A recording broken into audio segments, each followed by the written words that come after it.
Carbon capture and storage is a technology for mitigating climate change that can apply to our existing fleet of power plants.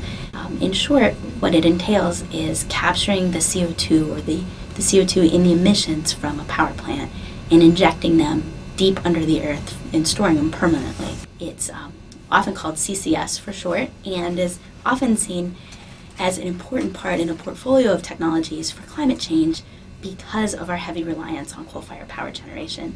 CCS can apply to other types of processes that emit CO2, but it is the only solution that can apply to the existing fleet power plants.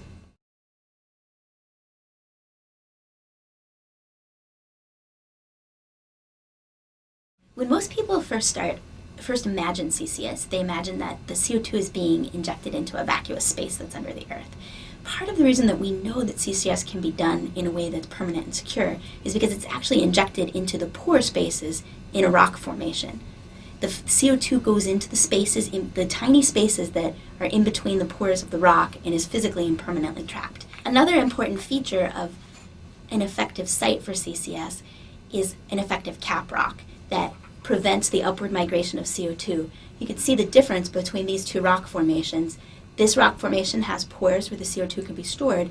This rock formation is very dense and will prevent the upward migration of CO2.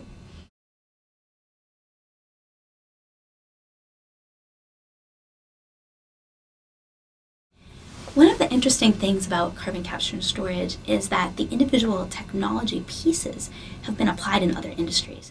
Capture technologies have been used by industry for years to produce food-grade CO2 for beverages, for other industrial applications. The technologies for injecting and transporting CO2 have been in place by industry and have been used by the oil industry for enhanced oil recovery, which is a process where they inject CO2 under the earth to improve the miscibility of oil and recover more oil.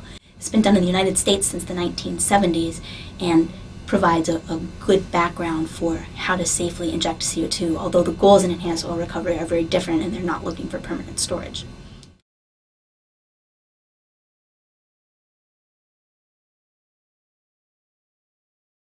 That said, although the individual technology pieces have been in place and used by other industries, there are some challenges that remain to the deployment of CCS.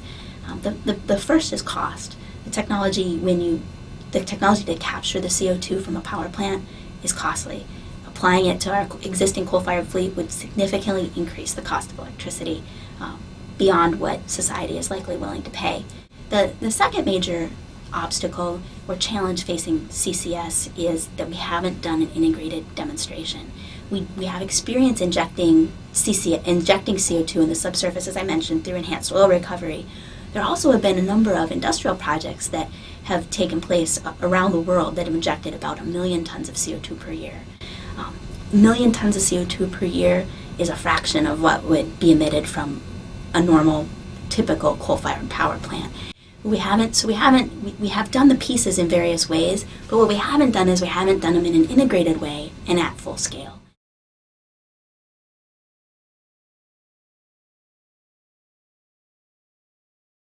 Right now, we would classify the technology in a period known as the Valley of Death.